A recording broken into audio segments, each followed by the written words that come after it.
안녕하세요. 허현강입니다. 오늘은 2026년 5월 14일 인류 문명의 새로운 시작 허현강 TV를 시작하도록 하겠습니다. 오늘은 제 109회 이타정신 구현 필생의 노력 디지털 시대 허현강의 역할에 대한 방송을 하도록 하겠습니다. 저는 그 디지털 문명 창조를 위해서 이 노력을 계속하고 있고 앞으로도 해나갈 것입니다.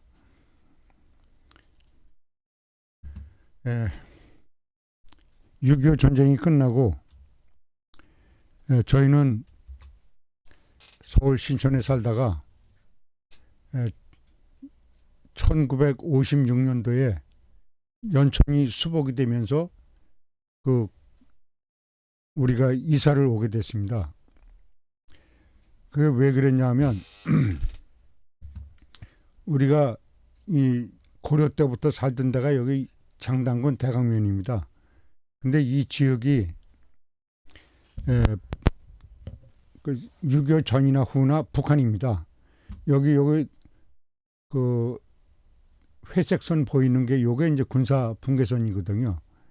그래가지고 이 회색선을 따라서 이 좌측은 북쪽이고 우측은 남쪽이 됐기 때문에 우리는 신안을 나와가지고 오히려 북쪽에 와서 살게 되는 이제 그런 결과가 됐어요. 그래서 우리는 보통들 북에서 남으로 피난 나왔다고 그러는데 우리는 남에서 북쪽으로 피난 나온 이제 그런 꼴이 됐죠. 어쨌든 제가 어린 시절에 자란 곳은 여기 신서면 대관입니다. 이 시대 때는 너나 없이 어려웠습니다. 이 시대에 저희가 6.25 끝난 바로 다음 해에 태어났으니까 6.25 폐허 위에서 살았죠. 그래서 이때 저희가 여기가 대광인데 이때 이 아이들도 전부 다 수복돼서 이제 막 파괴된 그 지역에 들어와서 아무렇게나 이제 살 때입니다, 이게. 그래서 너나 없이 먹을 게 없고 배가 고픈 그 시절이었어서 우리는 이렇게 어려운 시절을 이제 배급을 받으면서 먹고 살았죠. 이게 이제 꿀꿀이 죽이고 요게 이제 옥수수 죽인데 이렇게 이제 선생님하고 이 군인이 또 미군이 퍼주기도 했습니다. 그래서 이렇게 퍼주면 이제 이렇게 받아서 아이들 서로 나가서 이제 교실에 가서도 먹든지 아니면 나가서 먹든지 이렇게 이제 밥그릇을 들고 다니면서 이제 죽을 얻어서 먹고 그랬었죠.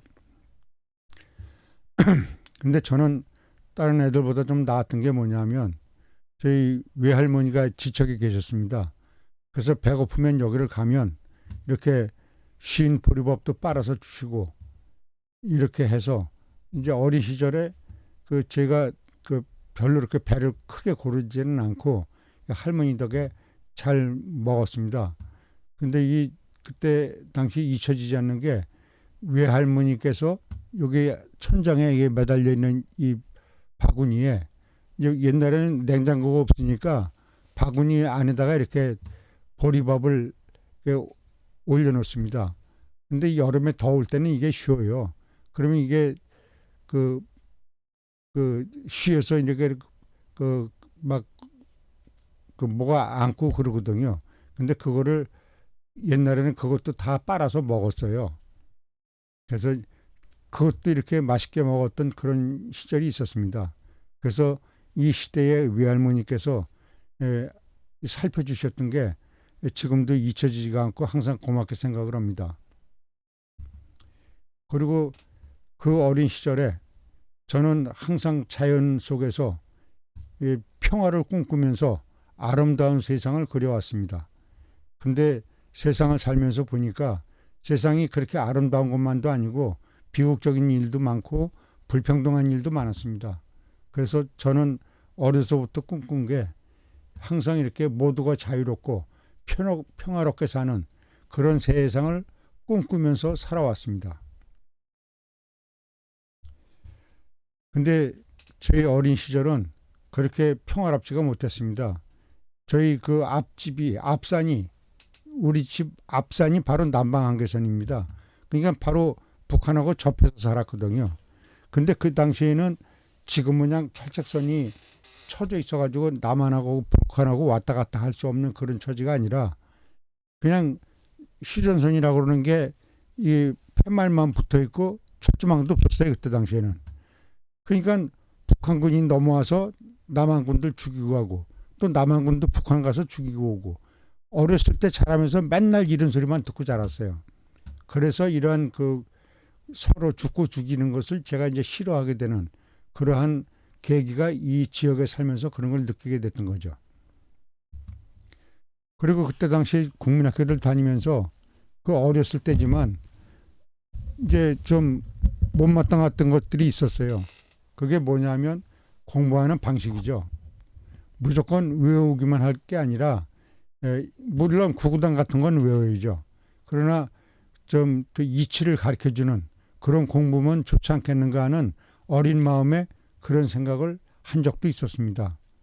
어쨌든 그 당시에 국민학교를 다니면서 이렇게 공부를 하게 됐다는 것도 이제 그 다행스럽고 행복하다고 생각을 합니다. 그리고 중학교 다니면서도 이제 그 국민학교 때 느꼈던 그런 생각들을 뛰어넘어서 앞으로 그 잘 살아야 되겠다, 또 성공해야 되겠다, 이제 이런 꿈을 꾸면서 살았죠. 그래서 이때 저 말고 같은 친구들도 다 같이 잘 사는 세상을 꿈꾸면서 이렇게 열심히 공부를 하면서 또 밴드도 하고 운동도 하면서 열심히 살아왔던 그런 기억이 있습니다. 근데 제가 안타까웠던 거는 이 아름다운 친구들이 이 공부는 경쟁을 해야 됐습니다. 등수를 잘 받아야 되고 점수를 잘 받아야 되고 이제 이러한 것들이 물론 경쟁하는 속에서 발전하는 측면도 있습니다. 그런데 이 심한 경쟁이 그 학생들의 그러한 그 심리를 불평등하게 한다는 그런 생각도 이때 당시에 하게 됐었습니다. 그리고 제가 군대를 갔다 와서 1980년도에 그 경상도 산골짜구니에서 혼자 사시는 이 스승님을 만나뵙게 됐습니다. 그래서 여기서 제가 그 미래 학문에 대한 디지털 학문을 공부하게 됐죠. 이 어른한테 1994년도까지 공부를 했습니다. 그 이후에 이 어른께서 돌아가셔서 그때까지 14년간 배운 걸 토대로 제가 이제 그 계속 학문 연구를 해왔습니다. 그리고 제가 사회생활을 하면서 이 시장에서 보면 서로 말은 안 하고 그래도 상인들 간의 생존 경쟁이 치열합니다. 제가 이런 모습들을 보면서 이 사회가 생존 경쟁하지 않고 더불어 잘 살 수 있는 사회가 생겼으면 좋겠다라는 생각을 했었는데 그것이 바로 디지털 시대의 전능 경제 체제입니다. 그래서 앞으로 그런 제가 그동안 평생을 느껴오면서 꿈꿔왔던 것들을 앞으로 여러분들한테 발표를 하게 될 것입니다. 그리고 제가 안타까운 것은 1980년대, 90년대까지만 해도 그래도 중산층이 두터웠었습니다. 50년대에 다 같이 못 살다가 그 산업화가 되면서 그래도 밥이나 먹고 살고 그러는 사람들이 많아졌었거든요.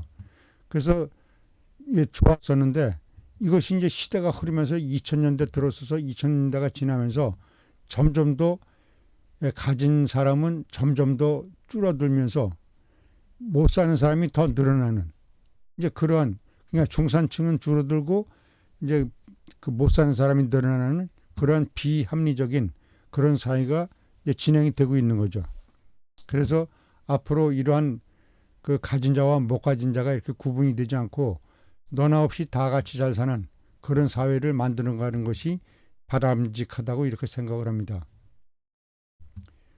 그리고 저는 2002년도 서울 월드컵 경기를 할 적에 제가 희망을 느꼈습니다. 전부 다 붉은 악마 빨간 옷을 입고 젊은이들이 모두가 하나가 돼서 이렇게 고함치는 모습을 보면서 제가 꿈꿨던 대한민국이 세계의 중심이 되어야 된다. 이제 그런 것들을 제가 자신감을 갖게 되는 그런 계기가 되었죠. 그래서 저는 모두가 평화롭고 잘 사는 세상을 만들어야 된다는 그런 생각을 갖고 살아왔습니다. 그래서 제가 앞으로 이렇게 될 날을 위해서 제가 앞으로 이 허영강 TV를 중심으로 해서 강의를 해 나갈 계획입니다. 해인의 조화, 모두가 조화롭게 사는 세상, 해인의 도정, 모두가 어저께 잘 사는 그런 체제, 또 11조 문자 우주어, 전 세계를 11조 문자로 통일을 시켜서 모두가 다 잘 사는 그런 사회를 만들겠다는 그런 꿈을 이 허영강 TV에서 키워나가도록 할 것입니다. 그래서 저는 단군 성조께서 단군 시대 때 그 대한민국이 지금 현재 한반도가 아니고 중국 영토 더 나아가서 그 지금 중동 이쪽 지역까지 저희 그 한민족의 역량이 펼쳐져 나갔었습니다. 그때 이 글이 바로 인하보고 백리가왕입니다. 우리가 그런 나라들을 공격을 한 게 아니고 우리 단군 조선의 정치를 잘하니까 다른 나라에서 좀 싸우지 않고도 우리도 여기에 속해달라고 전부 다 나라를 바치면서 들어왔거든요. 그래서 저희가 대한민국이 전 세계를 석권하는 그런 시대가 있었습니다. 또 그런 시대가 지금 또 다가왔거든요. 그래서 이런 시대를 우리 다 같이 만들어가자 하는 얘기를 드리는 겁니다. 그리고 우리는 우리 모두가 행복한 세상을 위해서 다 같이 이렇게 화합해서 새로움을 창조하자 이런 말씀을 드립니다. 이러한 날을 위해서 모두 다 같이 힘을 합해서 나가는 그런 날을 기원하면서 오늘 방송을 시청해 주셔서 감사합니다. 여기서 마치겠습니다. 감사합니다.